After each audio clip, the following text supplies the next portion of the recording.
Welcome, everyone. So this is a presentation put on by the training team here at Chainalysis. So today we are going to try and lift up the hood a little bit on Ethereum tracing, and we'll look into sort of some of the fundamental differences between the Ethereum network and maybe networks that we're more familiar with, like Bitcoin. And then we'll focus in on what makes it potentially more difficult in some aspects to model the Ethereum blockchain, and where we might have opportunities to use new sources of information to gain a better picture of what's going on. And then at the end of this training, we'll really get into some of those more practical considerations for investigators. What makes Ethereum tracing different? What strategies can we use to approach that? So that's really the outline here. Again, this is more of a training session. We will have time at the end for Q&A. So we definitely welcome any questions there. But who is talking at you here for the next 45 minutes or so? My name's Adam Hart. I am part of our training team. I run a lot of our Ethereum-focused training. I see a few faces in the room here who have actually attended some courses with me, so thanks for signing up for more. I promise we won't do reactor exercises in this one. But let's go ahead and get started here, looking into network design. As we heard this morning in some of the presentations here on the stage, the cryptocurrency ecosystem is moving towards a multi-chain world, right? But what are those multiple chains? Well, we'll focus in this course fundamentally on the difference between a chain like Bitcoin and a chain like Ethereum. Bitcoin and Ethereum are the two largest cryptocurrency networks in existence, and they also kind of typify, or they're really good examples of two models of cryptocurrency. Bitcoin is designed to be a payments network.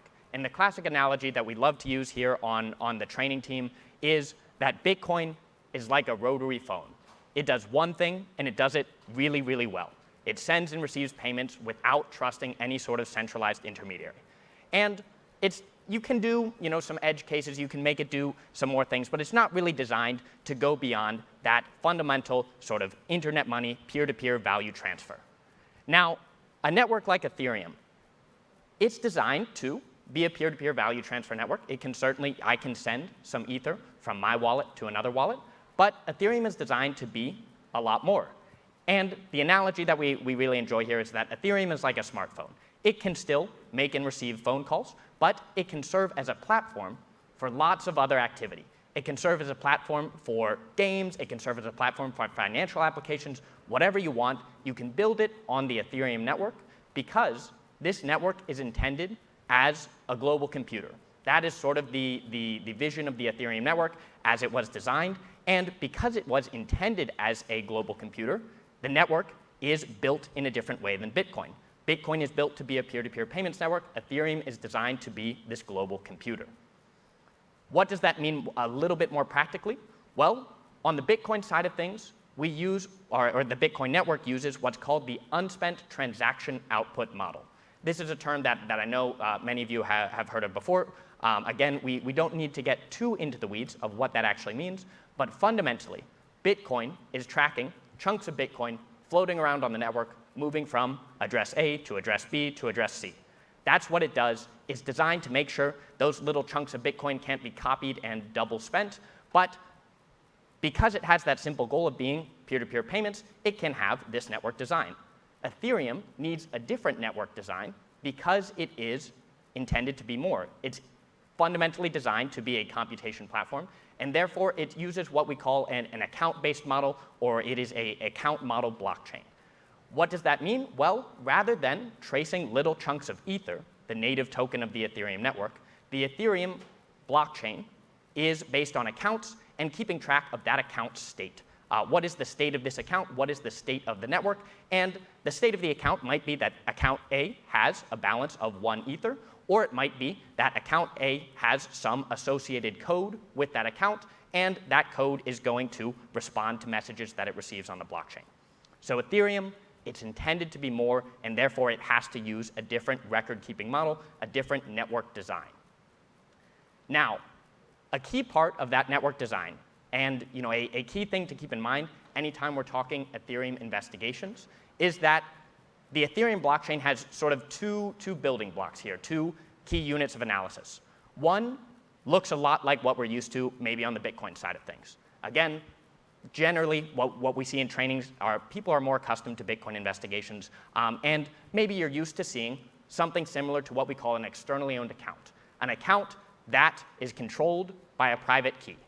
In my wallet, I control a private key to account A, and I can use that private key to sign transactions. Maybe that transaction is moving some funds from my address to an address of someone that I'm paying.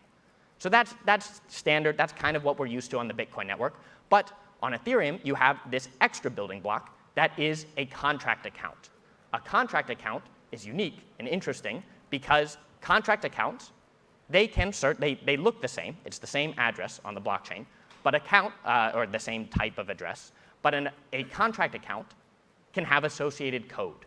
Essentially, you can upload some code to the blockchain, and that code now lives on this decentralized network. It's running on the Ethereum global computer, and what is that code going to do? Well, that code is not a person. It's not an entity. It's not in control of itself. It can only respond to messages that it receives, and it's going to respond according to the way it's programmed. I can program that code however I want, but once I upload it to the blockchain, it's there, it's living on this decentralized machine, just responding to different messages that it receives. Now that's the network design. That's sort of what we're working with here.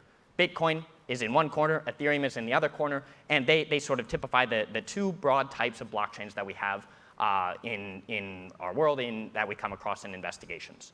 But what does this mean for us as an analysis company, and how can we think about modeling these blockchains, increasing our understanding of what's going on these blockchains? Well, the goal of blockchain modeling here, and this is where we get a little bit on the theory side, so just bear with me here. The goal of blockchain modeling is to get a better sense of the limits of a given entity. Let's say, for example, I'm looking at Atoms Exchange. I've started a new exchange, and I want to know, where is this exchange on the blockchain? What activity on whatever blockchain I'm looking at is related to Atoms Exchange? I've got a few ways of going about that. I can start with B. I can start with the entire blockchain, and I can try to filter down those transactions to hone in only on the transactions related to Atoms Exchange. Or maybe I know that address A is part of Atoms Exchange, and I can sort of look at what address A is doing, how it's interacting with other addresses, how it's making transactions on the blockchain, and try and build upwards, start from the bottom and go up, to construct a better understanding of address A. In reality, we kind of use both approaches. We use others as well. But the goal here is to get to that point T where we have Atoms Exchange, the activity related to Atoms Exchange, and nothing more. Practically, that's hard to do. And really what we're shooting for there is something just short of row T here, something just short of a complete understanding of Atoms Exchange, because we don't want to include information that's not related to Atoms Exchange. That's our big thing that we're always looking out for. We can't include false positives there, because then we start including information not related to Atoms Exchange, and our picture is ruined. So that's really on the theory side, our goal in blockchain modeling. How do we go about that? What tools do we have at our disposal? Well, one tool that's really important in the world of Bitcoin and those unspent transaction output-based cryptocurrencies is what we call the co-spend heuristic. This is something that you may have heard of again if you've run into Chainalysis trainings in the past. So the co-spend heuristic helps us build that more complete picture of Atoms Exchange, because it allows us to associate addresses together and, again, build that more complete understanding of what's going on. How does co-spending work? Well, our classic example here is Bob's Coffee Shop. Now, Bob's got 4 customers. And what is each customer going to do? Well, if I'm Bob and I'm running my coffee shop, I'm probably going to create a new address. It's very easy to create a Bitcoin address and give it to each customer. That way I can keep track of who's paying what, and I know where those funds are coming from. Now, inevitably, as Bob's Coffee Shop, we're going to have to make some larger payments at some point. Maybe we need to buy some coffee beans. So to make a larger payment, or maybe I just want to consolidate the funds in one place for safekeeping, what am I going to do? Well, I'm going to create a single transaction where I take all those funds that I've received from my 4 different customers, and I aggregate them at once and create one big output. I create one output going to my coffee bean supplier, and maybe there's a little bit left over, maybe it's not a perfect amount of change, and I can send that back to myself. But fundamentally here, while we can do all sorts of fancy change address analysis later on to figure out what's payment and what's change here, what I care about and what's really useful to me as someone trying to model the blockchain is the fact that 4 addresses just spent together in a single transaction. In general, if I see addresses spending at the same time in one transaction, one key assumption here that we can make is that all 4 addresses are controlled by the same party. That's the crux of co-spending. And there's some edge cases, again, we're not going to get into things like CoinJoin here. But in general, co-spending allows us to group addresses together and get closer to that point T. It's a really powerful heuristic, and it sort of formed the core of a lot of blockchain analysis. That's how Chainalysis came into being. That's really what we've excelled at since the company was formed 7 years ago. But our goal is to create these clusters, right? That's our point T. We're trying to create that estimate of all the activity associated with Atoms Exchange, and we can do so. Co-spending is a nice way of getting us there. However, on the Ethereum blockchain, when we're trying to, say, model Atoms Exchange on the Ethereum blockchain, we've got some unique challenges here. And the big one is that due to that account-driven model, due to the fact that the Ethereum network is not tracking little chunks of Ether floating around between addresses, and it's not necessary to sort of group them together, there's no co-spending. I now no longer have that key heuristic that I've used to construct my more complete vision of the blockchain. Therefore, if I'm looking at Atoms Exchange, and again, Atoms Exchange might function similar to Bob's coffee shop here. Atoms Exchange controls a bunch of different addresses. Here we've got 8 different customers, each one of them depositing to an address that's sort of associated with that given customer. How can I, as someone trying to model the blockchain, group these addresses together? Well, I can't use co-spending because when these funds consolidate later on, they're not spending together in a single transaction. That's just fundamentally not how the Ethereum blockchain functions. I have to look for other patterns now. So how can we go about this? How can we go about modeling an Ethereum service? And this is a very typical representation of a centralized service on the Ethereum blockchain. Well, one thing we can look for, and one thing that we do look for, is this pattern of sweeping funds. Oftentimes, services sweep funds into a single point, and that's a pattern that we can pick up on. Now, there are other patterns as well. Certain services function in given ways, and we can create clusters based on those known patterns. However, that's not simple. That doesn't apply to every service. It's not like co-spending. Co-spending applies across the blockchain. Here, we're having to build specific pattern recognition techniques associated with specific services.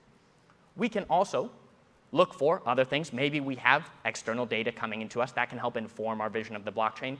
And maybe we can do other fancy heuristics, look for other hidden patterns, do some machine learning, and try and group addresses together. But again, when we're trying to model the Ethereum blockchain, one big challenge that we have here is that we simply don't have our co-spend heuristic at our disposal, and therefore we might have a less complete understanding of the limits of Atoms Exchange. On the Bitcoin blockchain, Atoms Exchange, their addresses spend together in a single transaction. We group that together. On the Ethereum blockchain, we just don't have that information available. However, all hope is not lost here, because on the Ethereum blockchain, we have these contract accounts. And it turns out that these contract accounts and the way they interact with each other, the way they're used by, say, an exchange, and the way they record information on the Ethereum blockchain, that can be really helpful to us as people trying to model the Ethereum blockchain. What do I mean by that? Well, let's take another very typical example of how exchanges function on the Ethereum blockchain. Going back to our good friend Atoms Exchange here. If I'm Atoms Exchange and I'm operating on the Ethereum blockchain, maybe I want to take advantage of the fact that I'm operating on a global computer, right? Why have this manual process of sweeping user deposits into my main sort of consolidation point when I can automate that, when I can build a contract that does that for me? Now, as the exchange, I might use an existing contract, and I might send a message to that contract. Now, this contract is coded in a certain way. It's designed to essentially build deposit addresses. And maybe I send a message to that contract that says, please create me one deposit address. I'm calling the create deposit address function. Now, how might that contract respond? Well, it's not an animate entity. It's just going to respond according to how it's designed. But in this case, the contract is designed to create new deposit addresses. And what it's going to do is create that deposit address, upload it to the Ethereum blockchain, and then crucially, it's going to log that transaction. It's going to emit an event, a log that is recorded on the Ethereum blockchain and say, I have successfully created one deposit address. Now, all of that information is public. All of that information is recorded to the Ethereum ledger. This is a global decentralized computer. It's all running out in the open. And that means that while we don't have our co-spend heuristic to group addresses together, maybe if we observe patterns of activity like this, if we observe logs emitted to the blockchain saying one deposit address has been created, now we can say, great, I've recognized a new pattern. I can use this to inform my perspective of the blockchain, to group more addresses together, and again, build that more complete understanding of Atoms Exchange. So to summarize here, on one hand, when trying to model the Ethereum blockchain, we've got less information in some aspects. We don't have co-spending, and that makes it harder to just take a look at the blockchain and group addresses together right away using a consistent rule that applies in almost all circumstances.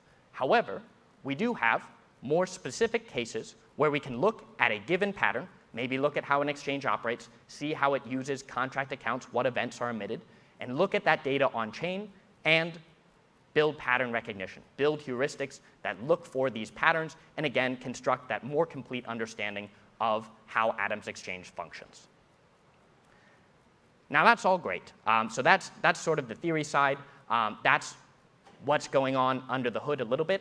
But what does this mean for me as an investigator? How does this affect my investigation? How does this affect my ability to go on the Ethereum blockchain and try and figure out maybe the source of funds, the destination of funds, key questions, whether you're a compliance officer, whether you're a public sector investigator, whether you're a financial institution trying to evaluate if, say, a DeFi liquidity pool is low or high risk.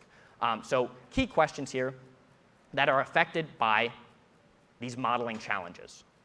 But as an investigator, I know, the Ethereum blockchain, we have to think about it a little bit differently, but practically, how does that lack of co-spending affect me? How does it create problems in my investigation? Well, maybe it makes it a bit harder to assess change of ownership. If I have a case that comes up all the time in investigations right here. I have Alice, and Alice from one cluster. Again, we have limitations on modeling, so I don't know that this is the true limit of Alice's cluster, of her cluster of addresses. But if Alice is moving funds to some unknown cluster, my question becomes, is Alice transferring funds to Alice? Maybe it's another address that Alice controls. Maybe my model of Alice on the blockchain is incomplete and Alice is moving funds to another address that is truly her.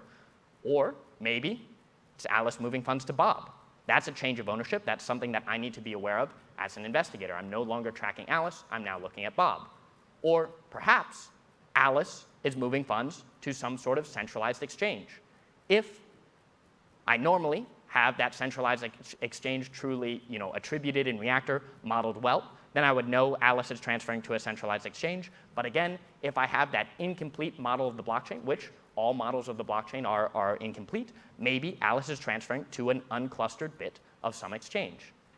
Or lastly, on the Ethereum blockchain, maybe Alice is interacting with some contract. How can I analyze that? How can I use that additional information that's emitted maybe as a result of these contract interactions to try and figure out what's going on here? These are all crucial questions for me as an investigator every time I see that pretty basic interaction of my suspect sending funds to an unknown cluster. Now, on blockchains like Bitcoin, we have some tools to address this challenge. Number one, maybe we come across this less frequently because we have that more complete model of the blockchain, or maybe we can do things like change address analysis, look at the way that wallets operate, try and recognize patterns and determine if Alice is still in control of her funds. On account model blockchains like Ethereum, we can't do those same things. We can't look for change because change simply doesn't exist, the same way co-spending doesn't exist, and we have to rely on other indicators. For that reason, assessing change of ownership can be difficult, and we'll talk about potential ways we can address that in just a little bit here. However, what's another big challenge on the Ethereum blockchain?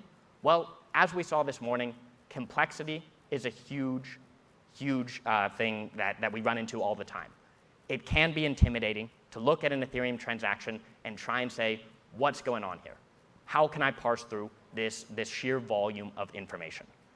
And this complexity, again, comes from the way that the Ethereum network was designed. The Ethereum network is designed to facilitate lots of decentralized applications. We heard the word composability get thrown around a little bit this morning. Again, the core idea here is that all these applications built on top of the Ethereum blockchain, they can talk to one another. They're essentially living in the same operating system. They're in the same environment. They can send messages to each other. They can send funds to each other. They can interact back and forth as many times as they want, maybe all in a single transaction. And we see that all the time, especially in the realm of DeFi. We see lots of contracts talking to one another. Maybe one aggregator takes a message from a user, and then it goes out and sends messages to 5 other contracts. Maybe it sends it to 4 different exchanges, one stablecoin contract, and then those exchanges, maybe they talk to some oracles, maybe they then go talk to some other ERC20 tokens, maybe they move around some NFTs. All of that can happen in the course of a single transaction. That's a lot of complexity. It comes from the way the Ethereum network was designed, but it's something that we just have to deal with as investigators. How do we go about solving that? Well, we've got a few different approaches, and we're going to need to use different tools for different use cases here. So first off, to give you a sense of the complexity, here is one transaction. Each row here, for those of you maybe not as familiar with Reactor or using Reactor in Ethereum investigations, each row that you're seeing up on the screen in the lower half of the screen and on the left side of the screen, that is a step in the transaction. And we've actually filtered out a whole lot of steps in this transaction. We filtered out the ones that don't move value around on the blockchain. So what's going on here? This is a relevant case. This is a stolen funds case. How can I hope to figure out what's going on here? How do I hone in on what matters? What affects my investigation here? Well, to do that, one way is I can try and use some transaction actions. That's sort of our way of parsing contracts. The way we looked at that exchange contract earlier and said, okay, great, it's saying I have successfully completed this one action on the blockchain. That's kind of what we're trying to show you up there in Reactor, where we see those transaction actions. But that's not a complete solution. Again, here, because we have this shared platform, we have so many options, so many steps, so many recognized actions. What really matters to me as an investigator? Well, this is where Storyline really shines. This is where a tool focused on transactions can help us simplify that down to what's going in, what's coming out. That's a lesson we teach all the time in our training courses here. What goes into a transaction, what comes out. Essentially, how does my suspect's balance change? How does this transaction change what my suspect has available in their wallet? Because that's probably what matters here. We're trying to follow the money. I want to know what my suspect is doing.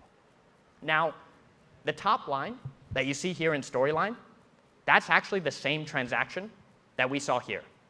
It's the same transaction. But what we're doing here is focusing in on what has changed. What has changed in my suspect's wallet? And it turns out, in this particular example, my suspect, let's see if I can pull my mouse here. Yeah, my suspect in this transaction, they earned some Ether, some 3-curve tokens, and some Tether. That's really the outcome here. It turns out this particular transaction is part of an exploit. They're sort of removing funds from a DeFi protocol, but that's what happened. And it looks like in the next 3 transactions, they repeat that process. So again, each one of those transactions, it's going to look like this. It's going to be a really complex transaction, but we can hone in on what matters by looking at the transaction level.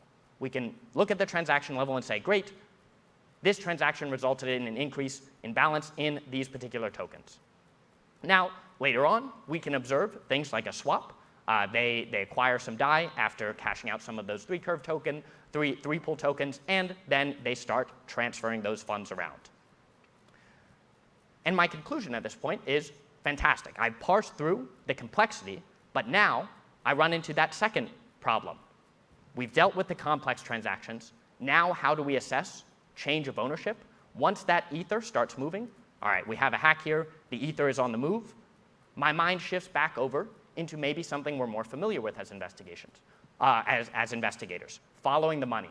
Just like we would in a Bitcoin investigation, we can turn back to graphing interfaces like Reactor and try to follow where do those funds go? How do they move? Do they consolidate later on? Do they get split up and sent to many exchanges? That's where the graphing interface can be helpful. So again, we're still sort of playing with Storyline, and as you saw in the demo earlier today, there's quite a lot you can do directly in the application there. But we've got these real challenges on the Ethereum network. We've got very complex transactions, and then we've also got this different model of the blockchain. In some aspects, it might be easier to model. In some aspects, it might be more challenging. But we probably need to use a combination of all the tools that we have at our disposal to try and parse through that complexity and then assess whether ownership changes as those funds start to move. So with that, I'll just say we could spend a whole lot of time delving into how exactly we use those different applications and how we can do that tracing. But where does this apply? Where do these lessons apply? Well, it turns out that Bitcoin and Ethereum are just two of many cryptocurrency networks. That's a theme that we've seen over and over again today. On the UTXO side, on that unspent transaction output model side, our way we model the blockchain is going to be very similar. Bitcoin functions similarly to Bitcoin Cash and Litecoin. They're all based on that UTXO model, and therefore, our investigations on those chains are going to be relatively similar. We also have lots of account model blockchains as well. Ethereum is definitely not the only one there. So if you can learn to investigate or practice investigating on Ethereum, on a network like Ethereum, you can also likely transpose those same techniques, transpose those same practices over to investigations on a chain like the chain formerly known as Binance Smart Chain, now BNB Chain, I believe. Weird naming conventions. But we have lots of chains that function practically very similarly to Ethereum. Some of them actually function on that same Ethereum virtual machine, essentially the same operating environment. And even chains like Solana, which, as we heard here this morning, has some different design considerations than Ethereum. It is designed to fulfill a slightly different use case. Fundamentally, it still relies on that account-driven model, which means that it's going to practically have a lot of the same modeling considerations and a lot of the same investigative considerations as well. So with that, I will stop talking at you so much and open the floor for questions. I hope this has been helpful to take a little bit of a look under the hood and start talking about some of these modeling challenges. And please let me know where you have questions or concerns.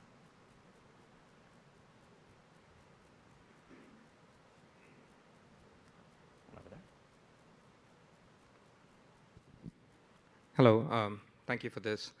Could you delve a little deeper on change of account ownership? Because in Ethereum, it's very difficult to establish whether it went from Alice to Bob or Alice to Alice. How can you identify merely based on notifications of certain functions being happening at the exchange to deciphering whether there was change of ownership or not? Yeah. It's a key question, and frankly, this is one that we spend a lot of time on in our training courses. So thanks so much for asking this one. And frankly, the answer is it's hard. This is where blockchain analysis does require quite a bit of human judgment, because we don't have the same level of, directly in a single transaction without any context, I can decide if Alice is transferring to Alice or Alice is transferring to Bob. Fundamentally, that's where a graphing interface like Reactor can be helpful. I can look for patterns. I can look for, okay, maybe I don't know what's happening in this one transaction, but I put it in the context of a larger investigation. I build it out. I say, okay, Alice is kind of consolidating funds over here later on, and say, based on this consolidation, 3 hops down the road, probably this intermediary address is controlled by Alice as well. But to your point, we definitely don't have the same sort of direct indicators in a single transaction. There are some things you can look for, but again, it requires more of that holistic judgment, and we need to look for patterns in Alice's activity. Yeah, awesome question.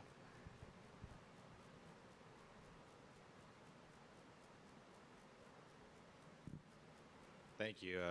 Going back to the heuristics for Ethereum, for kind of being able to connect accounts based on the contract reporting to the exchange or to the blockchain. I just was wondering, is there any other messages that you see come up a lot that can help you kind of connect different addresses together beyond just we created a new deposit address? Is there any other kind of contract messages that are being posted that you guys use that you can tell me about?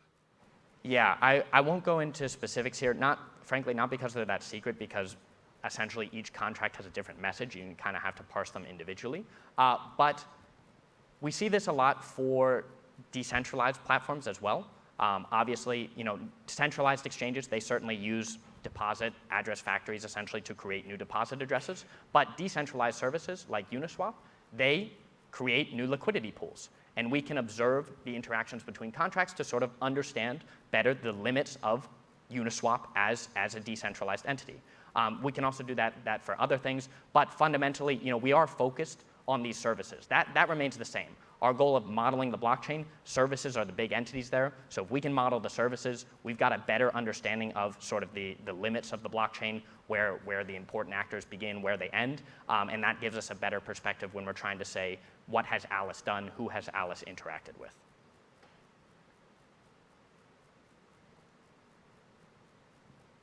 Okay, another question over there.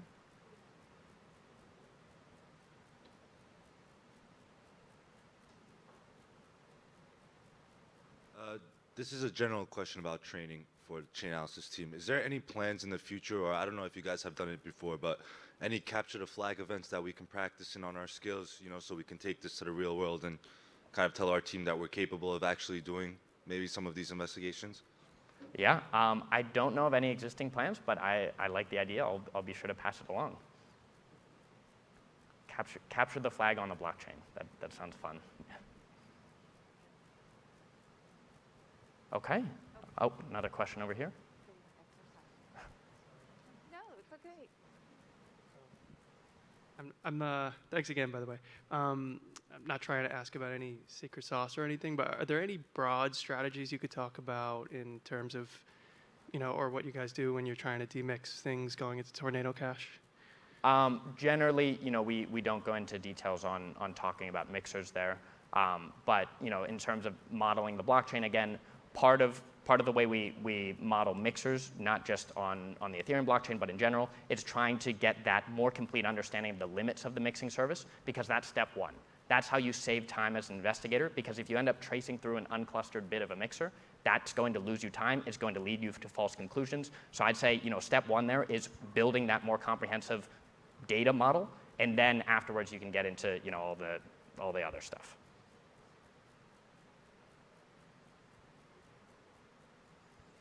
Okay. No more questions?